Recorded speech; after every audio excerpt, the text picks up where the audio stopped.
we are going to open VS Code as an administrator.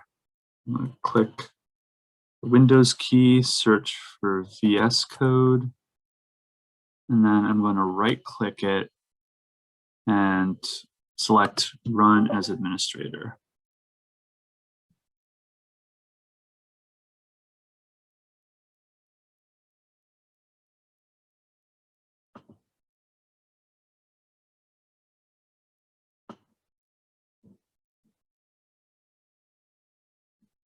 So now that I'm in VS Code as an administrator, I'm going to open a terminal using VS Code's integrated terminal. So up in the top menu bar, there is a terminal option. I'll select New Terminal.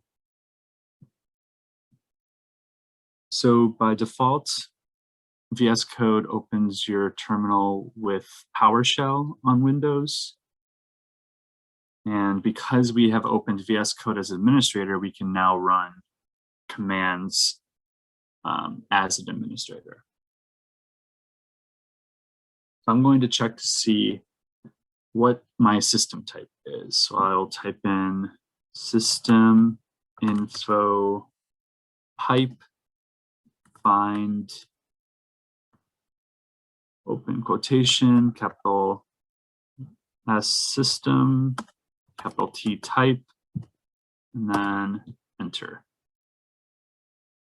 So I can see from here that I have a 64 based PC.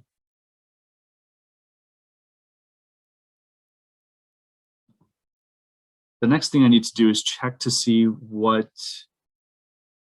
version of Windows 10 my computer is running. And to do this, I'm going to hit the Windows key and type in run, and then I'll select the run app.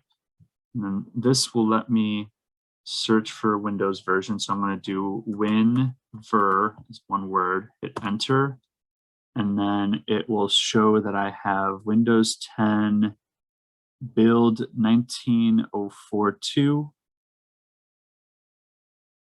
And this means that I am able to enable Windows Subsystem for Linux because I have the right version of Windows 10, the right build.